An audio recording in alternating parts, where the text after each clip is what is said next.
ওম শান্তি।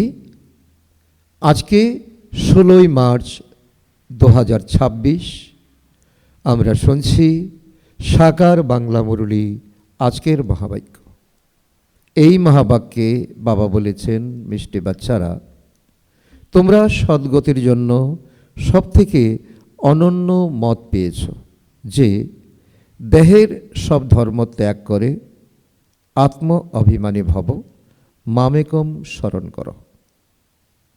মায়া যখন আমাদের একেবারে করি তুল্য করে দিয়েছে, আমাদের দুর্গতির মধ্যে ফেলে দিয়েছে, তো বাবা বলছে তো তার সূত্র হলো এটাই যে সর্বধর্ম পরিত্যাজ্য মামেকম শরণং ব্রজ। এটাই আমার এক এবং অদ্বিতীয় মত। কারণ ছোট্ট একটু পরিবর্তনে আমাদের জীবনে অনেক রকমের শক্তি, গুণ, আনন্দ, পবিত্রতা, জ্ঞান সব কিছু আমরা ফিরে পেতে পারি। আজকের মুরলী থেকে প্রশ্ন, যারা পরমাত্মাকে নাম রূপ থেকে পৃথক বলে তাদের তোমরা কোন প্রশ্ন জিজ্ঞাসা করতে পারো? কারণ মায়া একদিকে দুর্গতিতে ঠেলে দিয়েছে, অন্যদিকে আমাদের অজ্ঞানী করে তুলেছে। সেই জন্য অজ্ঞানের অন্ধকারে পড়ে তারা পরমাত্মাকে বলে যে পরমাত্মার কোনো নাম রূপ নেই। তো বাবা বলছেন তাদেরকে বিশেষ প্রশ্ন তোমরা জিজ্ঞাসা করতে পারো। কোন প্রশ্ন তোমরা জিজ্ঞাসা করতে পারো? উত্তরে বাবা বলছেন তাদের জিজ্ঞাসা করো, গীতাতে যে দেখানো হয় অর্জুনের অখণ্ড জ্যোতিস্বরূপের সাক্ষাৎকার হয়েছিল, তিনি বলেছিলেন এবার থামো, আমি সহ্য করতে পারছি না। তাহলে কিভাবে নাম রূপ থেকে পৃথক বলো? বাবা বলেন আমি তো তোমাদের বাবা। বাবার রূপ দেখে বাচ্চারা তো খুশি হবে, তারা কিভাবে বলবে যে আমি সহ্য করতে পারছি না? তো এই আজকের উত্তর অনেক ইঙ্গিতবাহী। কারণ শাস্ত্রে দেখিয়েছে অর্জুন বলছে সহ্য করো, আমি বন্ধ করো, আমি সহ্য করতে পারছি না। তার মানে তার একটা রূপ আছে। আর দ্বিতীয়ত বাবা আমাদের সুন্দর উদাহরণ দিচ্ছেন যে পিতা হলো পুত্রের কাছে সবথেকে বেশি স্নেহের, আদরের, ভালোবাসার, প্রেমের। আর সেই সন্তান যদি পিতার কাছে এলে জ্বলে যায় তাহলে তিনি কেমন পিতা হলেন? তো এটাও তো আমাদের বুদ্ধিতে প্রবেশ করে না যে এখানে নিশ্চয়ই কোনো একটা রহস্য লুকিয়ে আছে। তো এই রহস্য হলো পিতা পরমাত্মা শান্ত স্বরূপ। তিনি আমাদের পিতা, গুণে অনন্য, তিনি শক্তিতে অনন্য, সদা এভার পিওর। আর তিনি এসেছেন আমাদের পতিতকে পাবন করতে। আজকের গীত, তোর দ্বারে হাজির ভগবান, ওরে ভক্ত ভরে দে ভগবানের ঝুলি। তো বাবা আজকে আমাদেরকে তো এই ভক্তি মার্গে গাওয়া গানের বাবা অর্থ বলছেন যে আমরা না জেনে শঙ্করের মন্দিরে গিয়ে আমরা গান গেয়েছি যে আমার ঝুলি শূন্য, আমাকে ভরপুর করে দাও। ওম শান্তি। ভক্তরা বলে যে আমরা খুব কাঙ্গাল হয়ে গেছি, হে বাবা আমাদের সকলের ঝোলি ভরে দাও। জন্ম জন্ম ভক্তরা এই গান গাইতে থাকে। শতযুগে ভক্তি তো থাকে না, ওখানে পবিত্র দেবী দেবতারা থাকেন। ভক্তদের কখনো দেবতা বলা যায় কি? যায় না। যা দেবী দেবতারা স্বর্গবাসী হন, তারাই আবার পুনর্জন্ম নিতে নিতে নরকবাসী পূজারী ভক্ত কাঙ্গাল হয়ে যায়। তো বাবা সেই ইতিহাস বলছেন। তো আমরা কাঙ্গাল কিভাবে হয়েছি? এই সময় আমরা পুরুষার্থ করে আমরা ব্রাহ্মণ হয়ে, ফরিস্তা হয়ে দেবতা হচ্ছি। শতযুগ ত্রেতার পরে কলা আমাদের কম হয়ে যাচ্ছে, আমাদের বুদ্ধি ক্ষীণ হয়ে যাচ্ছে। তারপর এখন কলিযুগে আমাদের তো কোনো আমাদের ধন নেই, আমরা একেবারে কাঙ্গাল। যে যাই বলছে তাই আমরা করছি, যেখানে যে যেতে বলছে সেখানে আমরা দৌড়ে যাচ্ছি, কিন্তু পাচ্ছি না কিছুই। বাবা বসে বাচ্চাদের বোঝান। বাবাকে একজন মানুষও জানে না। বাবা যখন আসেন তখন তিনি এসেই নিজের পরিচয় দান করেন। ভগবানকে বাবা বলা হয়। তো ভগবান কি বলছেন, বাবা কি বলছেন? আমি ভগবান, আমি তোমাদের বাবা। তো সব ভক্তদের হলো এক ভগবান, বাকি সবাই হলো ভক্ত। চার্চ ইত্যাদিতে যায় তাহলে অবশ্যই তো ভক্ত হলো, তাই না? এই সময় সকলে পতিত এবং তমপ্রধান, তাই সবাই ডাকতে থাকে। কি ডাকতে থাকে? মন্দিরে গেলে আমরা দেখতে পাই ভক্তদের আর্তনাদ, হে পতিতদের পবিত্রতা দানকারী, হে পতিতদের পবিত্রতা দানকারী এসো। তো কাকে বলছে? বাস্তবে তো আমরা চিনি না পতিতদের, যে তিনি এখন পরিত্রাতা করবেন তিনি কে আমরা তো জানি না। তো হে বাবা, আমাদের মতো ভক্তদের ঝোলি ভরে দাও। ভক্তরা ভগবানের কাছে ধন প্রার্থনা করে। বাচ্চারা, এই সময় তোমরা কি চাও? তোমরা বলো যে বাবা আমাদের স্বর্গের মালিক বানাও। আর যারা রাবণের পাল্লায় পড়ে, যারা কাঙ্গাল হয়ে গেছে, তারা চাইছে আমার ঝুলি ভরে দাও। আর তোমরা যারা এখন পরমাত্মার পরিচয় পেয়েছো, তোমরা বলছো বাবা বাবা আমাকে স্বর্গের মালিক করে দাও। তো ওখানে তো অগাধ ধন থাকে, হিরে জহরাতের মহল থাকে। এখন তোমরা জানো আমরা ভগবানের কাছে রাজত্বের উত্তরাধিকার লাভ করছি, তাই না? এখন আমাদের সামনে সেই পরিষ্কার দৃশ্য পরিস্ফুট হচ্ছে। এই হলো প্রকৃত গীতা। বাবা কত সুন্দর আমাদেরকে অনুপ্রেরণা দিচ্ছেন। এই যে আমাদের শুনে যে মোটিভেশন হচ্ছে, আমাদের শিহরণ দিয়ে, আমাদের খুশিতে আমরা ভরপুর হয়ে যাচ্ছি, নেশা আমাদের জাগছে। তো এটাই তো হলো প্রকৃত গীতা।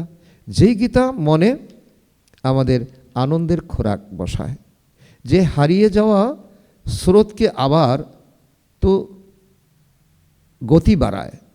তো এই হলো আমাদের জীবন। আছি আমরা পুরানো জীবনে, পুরানো শরীরে, কিন্তু চিন্তা আমাদের নতুন, শক্তিশালী। তো ওই গীতা নয় যে গীতা আমরা 2500 বৎসর ধরে পড়ে আসছি, সে তো পুস্তক ইত্যাদি ভক্তি মার্গের জন্য বানানো হয়েছে। তো বাবা এখন পরিষ্কার করে বলছে যে তোমরা ব্যাসদেবজির দ্বারা যে রচনা গীতা পড়েছ, মহাভারতের অংশ, তো বাস্তবে তা ছিল পুস্তক, তা ভগবানের মুখনিসৃত বাণী নয়। বাবা বলছে যে অতি ভগবান জ্ঞান দান করেননি, ভগবান নিজে এসে বলছেন এখন। তো বাকিটা হলো আমাদের নিশ্চয়ের উপর, যে নিশ্চয় করবে তার প্রাপ্তি হবে। ভগবান তো এই সময় নর থেকে নারায়ণ বানানোর জন্য রাজযোগ শেখান। রাজার সঙ্গে অবশ্যই প্রজাও থাকবে, কেবলমাত্র লক্ষ্মী নারায়ণ তো আর তৈরি হবেন না। শতযুগ শুধু লক্ষ্মী নারায়ণের দ্বারা চলবে না। তো লক্ষ্মী নারায়ণের রাজ পরিবার চাই, তো প্রজা চাই, এবং দাসদাসী চাই, তো পুরো সিস্টেম চাই। তো সম্পূর্ণ রাজধানী তৈরি হয়। তোমরা এখন জানো যে ভগবানকে আর কোনো মনুষ্য মাত্র জানে না, ভগবানকে জানেই না, তার সঙ্গে সম্পর্ককে জানেই না, হে হে বলে ডাকতে থাকে। বাবা বলেন যে তোমরা বলো ও গডফাদার, তাহলে বলো তোমাদের গডফাদারের নাম, রূপ, দেশকাল কোথায়? যারা ও গডফাদার বলছে, তো তাদের জিজ্ঞাসা করা উচিত, ও গডফাদার যে বলছো তিনি কেমন, তার সঙ্গে তোমার সম্পর্ক কি, তিনি কোথায় থাকেন, কিভাবে তার সঙ্গে তুমি সাক্ষাৎকার করবে? তো বাবা বলছেন না ভগবানকে জানে, না তার রচনাকে জানে। বাবা এসে বলেন, বাচ্চারা আমি কল্প এই সঙ্গম যুগেই আসি, সম্পূর্ণ রচনার আদি মধ্য অন্তের রহস্য আমি রচয়িতাই এসে বোঝাই। কত সুন্দর বাবা আমাদেরকে মোটিভেশন দিচ্ছেন। কেউ তো বলে দেয় তিনি নাম রূপ থেকে পৃথক, তিনি আসতে পারেন না। তোমরা জানো যে বাবা এসেছেন। শিব জয়ন্তীও নিরাকারের মহিমা করা হয়েছে, শিব জয়ন্তী ও নিরাকারের মহিমা করা হয়েছে, কৃষ্ণ জয়ন্তীরও মহিমা করা হয়। এখন শিব জয়ন্তী কখন হয় সে কথা তো জানা চাই, তাই না? তাহলে তো যদি আমরা এই সত্যটাকে না জানি, তাহলে সত্য তো আমাদের জীবন থেকে অনেক দূরেই থেকে যাবে। সেই জন্য বাবা বলছেন যে শিব জয়ন্তী কখন হয়, কৃষ্ণ জয়ন্তী কখন হয়, গীতা জয়ন্তী কখন হয়, এখন তোমাদের এই বিষয় জেনে তোমাদের খুশিতে আত্মহারা হয়ে যাওয়া উচিত। খ্রিস্টানরা যেমন জানে যে ক্রাইস্টের জন্ম কবে হয়েছিল, খ্রিস্টান তো ধর্ম কবে স্থাপন হয়েছিল, তো এ তো হলো ভারতের কথা। ভগবান ভারতের ঝুলি কখন ভরে দেন, ভক্তরা ডাকতে থাকে, হে ভগবান ঝুলি ভরে দাও, সদ্গতিতে নিয়ে যাও, কেননা আমরা দুর্গতিতে পড়ে আছি, তমপ্রধান হয়ে গেছি। তো আত্মাই শরীরের সঙ্গে ভোগ করে। কোনো কোনো মনুষ্য সাধুসন্ত ইত্যাদি বলে দেয় যে আত্মা নির্লিপ্ত। বাস্তবে এ অত্যন্ত ভুল তথ্য। বাবা বলছে আত্মা কখনো নির্লিপ্ত হতে পারে না, আত্মার মধ্যেই সব কিছু জমা থাকে, সংস্কার থাকে। তো এমনও বলে যে ভালো বা মন্দ সংস্কার আত্মার মধ্যেই থাকে, তো এই আধারেই আত্মা জন্মগ্রহণ করে। তো যারা বলছে আত্মা নির্লিপ্ত, তারাই আবার বলছে তো আত্মার মধ্যে ভালো বা মন্দ সংস্কার থাকে, এর আধারেই জন্মগ্রহণ করে। আবারও বলে দেয় আত্মা নির্লিপ্ত। আত্মা নির্লিপ্ত তো এখন শরীরে ময়লা লাগে, গঙ্গা স্নান করো। তো বাবা বলছে কি, তো এটা তো কোনো যুক্তি হলো না, কারণ বিজ্ঞান ছাড়া ভগবানও বলছে এটা হলো অন্ধশ্রদ্ধা। বিজ্ঞান ছাড়া কোনো যুক্তি, বাস্তবে তা অন্ধশ্রদ্ধা। কোনো বুদ্ধিমান মানুষ নেই যিনি বুঝিয়ে বলবেন। মানে আসলে আমরা যে কর্মফল কোথায় জমা থাকে, তো এমন কোনো বুদ্ধিমান মানুষ কি দুনিয়াতে আছে? এখানেও অনেক মত আছে। গৃহত্যাগী সন্ন্যাসী যে সে শাস্ত্র লেখে, শ্রীমদ্ ভাগবত গীতা হলো তো এর মধ্যে এক। তো বাবা সেই রহস্য বলছেন। ব্যাসদেব যে শ্লোক ইত্যাদি লিখেছেন তা কোনো ভগবান বলেননি, তিনি তো ঋষি ছিলেন, মুনি ছিলেন। আর বাবা এটাও আমাদেরকে ইঙ্গিত করছেন তিনি এই সময় সঙ্গম যুগে ডাইরেক্ট ভগবান থেকে, যেমন তোমরা শুনছো তিনিও শুনেছিলেন।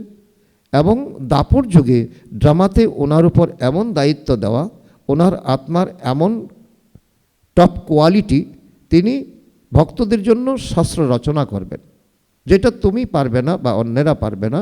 ব্যাসদেবজির আত্মা তিনি এতটাই তিনি সুদক্ষ ছিলেন এই সময় সঙ্গম যুগেও এবং দাপর যুগের শুরুতেও। তাই তিনি শাস্ত্র লিখতে পেরেছেন। ভগবান নিরাকার, যিনি হলেন জ্ঞানের সাগর, তিনি বসে বাচ্চাদের বুঝিয়ে বলেন ভগবান হলেন এক। ভারতবাসীরা এ কথা জানে না। এমন মহিমা আছে যে ঈশ্বরের গতিমতি পৃথক। ভগবান তোমার গতিমতি তুমিই জানো। আচ্ছা, কোন গতিমতি পৃথক? ঈশ্বরের গতিমতি পৃথক, এ কথা কে বলেছে? আত্মা বলে যে তার সদ্গতির জন্য যে মত, তাকে শ্রীমত বলা হয়। তো এখন এই আত্মাই উপলব্ধি করছে, আত্মাই জানতে পারছে, আত্মাই বুঝতে পারছে যে সদ্গতির জন্য পরমাত্মার যে শ্রীমত, এই শ্রীমত হলো অত্যন্ত অনন্য। অর্থাৎ কল্পকল্প তোমাদের এসে আমি বোঝাই। কি বোঝাই? বাবা এটাও বলছে মন মনা ভব। এটাই তোমাদের কাছে সবথেকে বড় পাওনা, সবথেকে বড় সূত্র, সবথেকে বড় শক্তি। দেহের সব ধর্ম ত্যাগ করো, আত্ম অভিমানী ভব, মামেকম স্মরণ করো। তোমরা এখন মানব থেকে কি হচ্ছ? দেবতা তৈরি হচ্ছ। তো যখন এই শব্দ তোমরা শুনছো, শ্রবণ করছো, তখন সেই চিত্র তোমাদের সামনে ভেসে ওঠে। কি ওঠা চাই, তাই না? এই রাজযোগের এইম অবজেক্ট হলো লক্ষ্মী নারায়ণ হওয়া। লৌকিক পাঠে কেউ রাজা তৈরি হয় না, এমন কোনো স্কুলই নেই। গীতাতেও আছে, বাচ্চারা আমি তোমাদের রাজযোগ শেখাই। আমি তখনই আসি যখন কোনো রাজার আর রাজ্য থাকে না। যখন এখন কি রাজার রাজত্ব আছে, এখন পঞ্চায়েতি রাজ্য চলছে। রাজা পঞ্চায়েতি রাজ্য, তো প্রজার উপর শাসন করছে। আমাকে একজন মানুষও সম্পূর্ণভাবে জানে না। বাবা বলেন যে বাচ্চারা তোমরা যে এত বড় লিঙ্গ তৈরি করেছ, শিবলিঙ্গ, তো এই আমার কোনো রূপ নয়, এটা আমার প্রতিমা, তোমরা মন গড়া বানিয়েছ। মানুষ বলে দেয় যে অখণ্ড জ্যোতিস্বরূপ পরমাত্মা, তিনি তেজময়। অর্জুন দেখে বলেছিলেন এবার থামো, আমি সহ্য করতে পারছি না। আরে বাচ্চা বাবার রূপ দেখে সহ্য করতে পারবে না, তো এ কিভাবে হতে পারে? বাচ্চারা বাবাকে দেখে খুশি তো হবে না? খুশি তো হয়, কারণ বাবা সারাদিন বাড়িতে থাকেন না, তো সারাদিন কাজকর্ম সেরে যখন বাড়িতে আসেন, তো সন্তান তো তাকে দেখে খুশি হবেই, আমার জন্য খেলনা এনেছে, আমার জন্য খাবার এনেছে।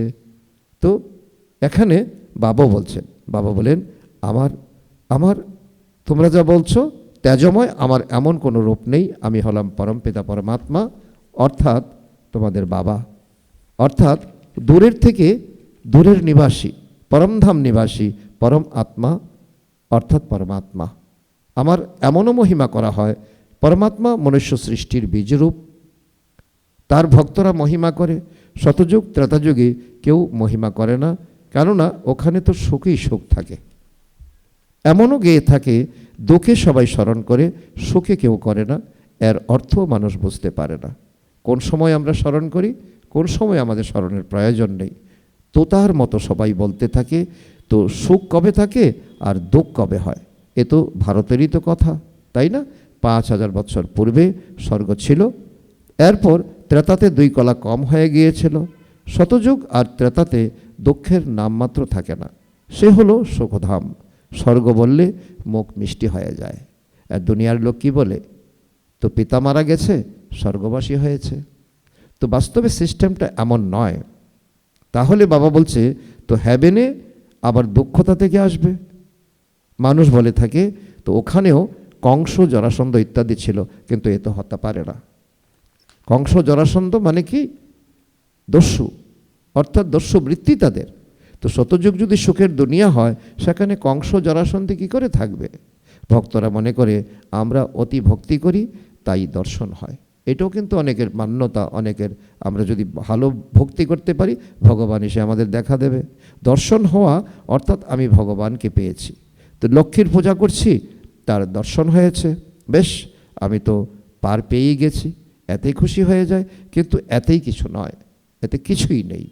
সাক্ষাৎকারে কোনো ফল নেই, কারণ সাক্ষাৎকার তুমি পেতে পারো, কিন্তু সাক্ষাৎকারে তুমি আত্মা শতপ্রদান কী করে হবে, সদ্গতিতে কী করে যাবে? তো কেবল অল্পকালের জন্য সুখপ্রাপ্ত হয়, দর্শন হলো, তারপর শেষ।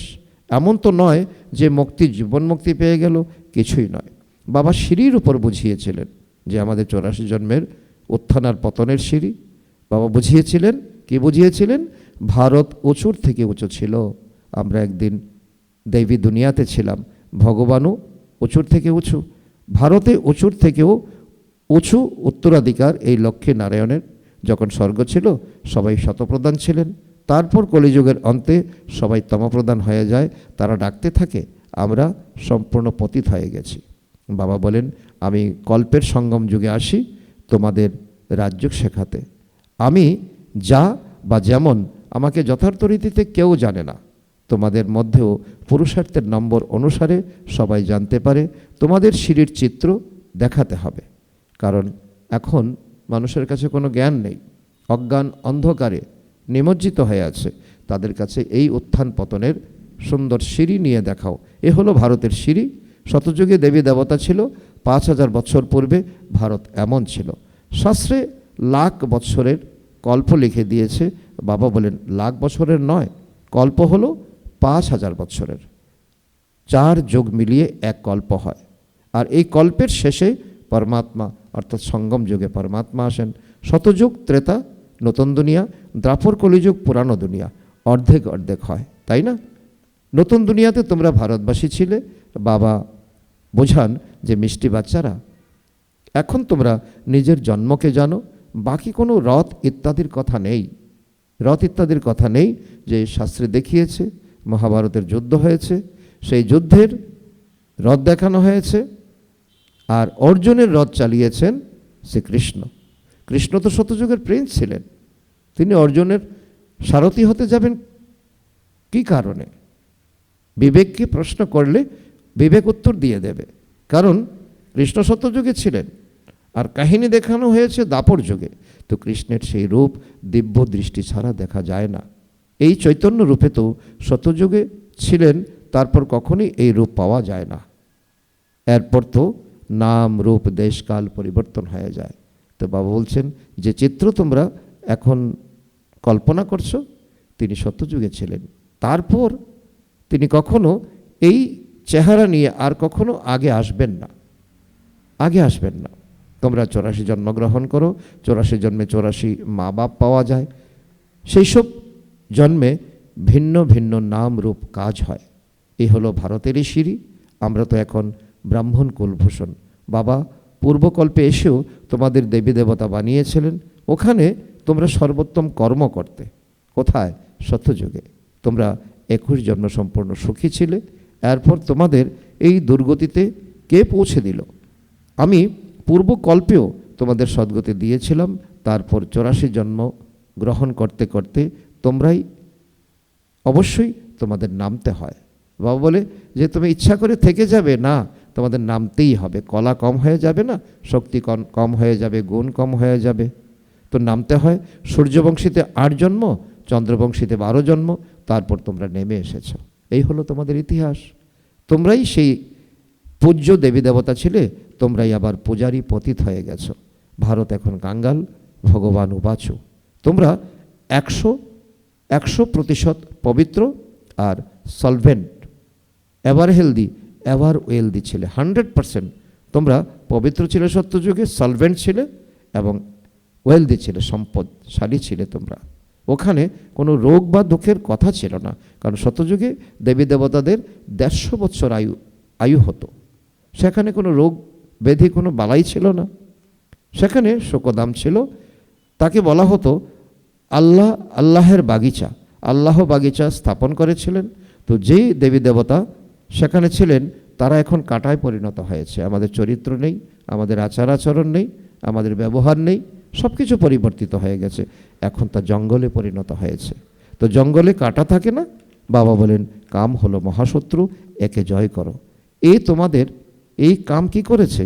আদি মধ্য অন্ত তোমাদেরকে দুঃখ দিয়েছে। একে অপরের উপর কাটারি চালানো, এ হলো সব থেকে বড় পাপ। পাপের যদি ক্লাসিফিকেশন করা হয় তাহলে বাবা বলছে তো কাম কাটারি চালানো হলো এই দুনিয়াতে সবচেয়ে বড় অপরাধ, পাপ। বাবা বসে নিজের পরিচয় দেন, আমি পরমধামে থাকা পরমাত্মা। আমাকে বলা হয় আমি সৃষ্টির বীজরূপ পরমাত্মা, আমি সকলের বাবা। সমস্ত আত্মারা বাবাকে ডাকতে থাকে। কি নামে ডাকতে থাকে? হে পরম পিতা পরমাত্মা। তোমাদের আত্মা যেমন স্টারের মতো, বাবাও পরমাত্মা স্টার, ছোট বা বড় নয়। বাবা বলেন যে আমি আঙ্গুলের মতো নই। ভক্তিতে বলেছেন অঙ্গটা মিশাল। সেই জন্য শিবলিঙ্গের সঙ্গে তার আত্মাদেরও পূজা হয়। সেই জন্য বাবা বলে শালিগ্রামেরও পূজা হয়, আর দেখানো হয়েছে শালিগ্রাম বানানো হয় আঙ্গুলের মতো। আমি হলাম পরমাত্মা, তোমাদের সকলের বাবা। তাকে বলা হয় সুপ্রিম সোল, পূর্ব জ্ঞানী, পূর্ণ জ্ঞানী, সম্পূর্ণ জ্ঞানী। বাবা বুঝান যে আমি হলাম নলেজফুল, মনুষ্য সৃষ্টিরূপী বৃক্ষের বীজরূপ। আমাকে ভক্তরা বলে যে পরমাত্মা সৎ চিত আনন্দ স্বরূপ, অর্থাৎ এক কথায় সচ্চিদানন্দ। তিনি জ্ঞানের সাগর, সুখের সাগর, তার কত মহিমা।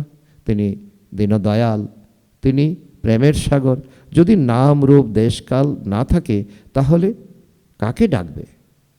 কারণ আমরা পূর্বে কল্পেও আমরা সুখ পেয়েছিলাম, শান্তি পেয়েছিলাম, আনন্দ পেয়েছিলাম, কারণ নির্দিষ্ট পিতার সঙ্গে আমাদের সম্পর্ক হয়েছিল। মায়া সে সম্পর্ক ভেঙে দিয়েছে। সাধু সন্ত ইত্যাদি সবাই তোমাদের ভক্তি মার্গের শাস্ত্র শোনায়। আমি এসে তোমাদের রাজ্য শেখাই। কত বড় পার্থক্য! কোথায় শাস্ত্র আর কোথায় রাজ্য? বাবা বুঝান যে তোমরা পতিত পাবন, আমি জ্ঞানের সাগর, বাবাকেই তোমরা বলো, কিন্তু চেনো না, জানো না। পতিত পাবন এই কথাটা মনে আছে, কিন্তু জ্ঞানের সাগর যে বাবা আমি, সেটা তোমরা ভুলে গেছো। তোমরাও মাস্টার জ্ঞানের সাগর হও, জ্ঞানের দ্বারাই সদ্গতি পাওয়া যায়। ভারতকে বাবাই সদ্গতি দেবেন, সকলের সদ্গতিদাতা একজন। তাহলে সকলের দুর্গতি কে করে? তো এক কথা রাবণ। এখন তোমাদের এই কথা কে বোঝাচ্ছেন? ঈশ্বর হলেন পরমাত্মা, আত্মা তো এক স্টারের মতো অতি সূক্ষ্ম। পরমাত্মাও এই ড্রামাতে অভিনয় করেন। তিনি হলেন ক্রিয়েটর, ডাইরেক্টর এবং মুখ্য অভিনেতা। বাবা বুঝান যে উঁচুর থেকে উঁচু পাঠধারী কে? উঁচুর থেকে উঁচু ভগবান, যার সঙ্গে তোমরা আত্মা বাচ্চারা সবাই থাকো। এমনও বলা হয় যে পরমাত্মা সবাইকে পাঠান। এও বোঝার মতো কথা। কারণ এমনও অনেকে বলেন ভক্তরা প্রকৃত জ্ঞানকে না জানতে পেরে বলছে পরমাত্মা তো পরমধাম থেকে সবাইকে ধাক্কা দিয়ে পাঠান। তো এই ড্রামা তো অনাদি রূপে তৈরি আছে, তো এখানে পাঠানোর কোনো বিষয় নেই, এটা অটোমেটিক সিস্টেম। বাবা বলেন তোমরা জ্ঞানের সাগর, সম্পূর্ণ সৃষ্টির আদি মধ্য এবং অন্তের গাতা বলো। এখন এই যারা শাস্ত্র ইত্যাদি পড়েন তাদের বাবা জানেন। বাবা বলেন যে আমি এসে প্রজাপিতা ব্রহ্মার দ্বারা সমস্ত শাস্ত্রের সার শোনাই। তো বাবা বলছেন যারা বিদ্বান পণ্ডিত, যারা শাস্ত্র শোনায় আমি জানি, কিন্তু সেই শাস্ত্রের সার আমি শোনাই এখন ব্রহ্মার দ্বারা। সেই জন্য ব্রহ্মার হাতে শাস্ত্র দেখানো হয়েছে। এমন দেখানো হয় যে কৃষ্ণের নাভি থেকে ব্রহ্মা নির্গত হয়েছে। তাহলে কোথায় নির্গত হয়েছে? মানুষ তো অবশ্যই এখানে থাকবে, তাই না? তো ওনার নাভি থেকে ব্রহ্মা নির্গত হয়েছে, তারপর ভগবান বসে ওনার দ্বারা সমস্ত বেদ শাস্ত্রের সার শুনিয়েছিলেন। তিনি নিজের নাম রূপ দেশ কাল বুঝিয়ে বলেছেন। তিনি তো মনুষ্য সৃষ্টির বীজরূপ, তাই না? এই বৃক্ষের উৎপত্তি, পালনা, বিনাশ কিভাবে হয় তা কেউ জানে না। একে বিভিন্নতার বৃক্ষ বলা হয়। সকলেই নম্বর অনুসারে নিজের সময় মতো আসে। প্রথম নম্বরে আমি দেবী দেবতা ধর্মের স্থাপনা করি, যদিও এখন সেই ধর্ম আর নেই। বাবা বলেন তোমরা কত তুচ্ছ বুদ্ধির হয়ে গেছো। বাবা আমাদেরকে ইশারা দিচ্ছেন, দেখো ভাবো, বিবেককে পরিচালনা করো। মানুষ দেবতাদের লক্ষ্মী নারায়ণের পূজা করে, কিন্তু সৃষ্টিতে তাদের রাজ্য কখন ছিল সেসব কিছুই জানে না। এখন ভারতের সেই দেবতা ধর্মই আর নেই, কেবলমাত্র চিত্র রয়ে গেছে ঘরে ঘরে, মন্দিরে মন্দিরে। আচ্ছা, মিষ্টি মিষ্টি হারানিধি বাচ্চাদের প্রতি মাতা পিতা বাপদাদার স্মরণের স্নেহ সমন আর সুপ্রভাত। আত্মাদের পিতা তার আত্মারূপী বাচ্চাদের জানাচ্ছেন নমস্কার। আমরা আত্মারূপী সন্তানরা আমাদের মাতা পিতা বাপদাদাকে জানাই স্মরণের স্নেহ সমন, সুপ্রভাত ও নমস্কার। ধন্যবাদ বাবা, ধন্যবাদ। আজকের মুরলী থেকে ধারণার জন্য মুখ্য সার 1 নম্বর পয়েন্ট, মাস্টার জ্ঞানের সাগর হয়ে পতিত থেকে পবিত্র করার সেবা করতে হবে। বাবা শাস্ত্রের যে সব সার শুনিয়েছেন তা বুদ্ধিতে রেখে সদা আনন্দিত থাকতে হবে। 2 নম্বর পয়েন্ট, এক বাবার শ্রীমত প্রতি মুহূর্তে পালন করতে হবে। দেহের সব ধর্ম ত্যাগ করে আত্ম অভিমানী হওয়ার পরিশ্রম করতে হবে। আজকে বাপদাদার মধুর বরদান আমাদের বাচ্চাদের প্রতি, বিস্তারকে সারে সমাহিত করে নিজের শ্রেষ্ঠ স্থিতি বানানো বাবার সমান লাইট হাউস মাইট হাউস ভব। বিস্তারকে সারে সমাহিত করে নিজের শ্রেষ্ঠ স্থিতি বানানো বাবার সমান লাইট মাইট হাউস ভব। বাবার সমান লাইট মাইট হাউস হওয়ার জন্য কোনো কথাকে দেখে বা শুনে তার সারকে জেনে 1 সেকেন্ডে সমাহিত করা বা পরিবর্তন করার অভ্যাস করো। কি কেনর বিস্তারে যেও না, কেননা কোনো কথার বিস্তারে যাওয়ার ফলে সময় আর শক্তিগুলি ব্যর্থ চলে যায়। তো বিস্তারকে সমাহিত করে সারে স্থিত হওয়ার অভ্যাস করো। এর দ্বারা অন্য আত্মাদেরকেও 1 সেকেন্ডে সমগ্র জ্ঞানের সার অনুভব করাতে পারবে। আজকের স্লোগান, নিজের বৃত্তিকে পাওয়ারফুল বানাও, তাহলে সেবাতে বৃদ্ধি শত হবে। নিজের বৃত্তিকে পাওয়ারফুল বানাও, তাহলে সেবাতে বৃদ্ধি শত হবে। আজকের অব্যক্ত ইশারা, নিশ্চয়ের ফাউন্ডেশনকে মজবুত করে সদা নির্ভয় আর নিশ্চিত থাকো। যদি নিশ্চয়রূপী ফাউন্ডেশন পাক্কা থাকে তো সহযোগী, নির্মল স্বভাব, শুভ ভাবনার বৃত্তি আর আত্মিক দৃষ্টি থাকবে। চলন আর চেহারার দ্বারা প্রত্যেক সময় সরলতার ঝলক অনুভব হতে থাকবে। তো প্রত্যেকের বিশেষত্বকে স্মৃতিতে রেখে একে অপরের প্রতি ফেথফুল থাকো, তাহলে তার কথার ভাব বদলে যাবে। আচ্ছা, ওম শান্তি।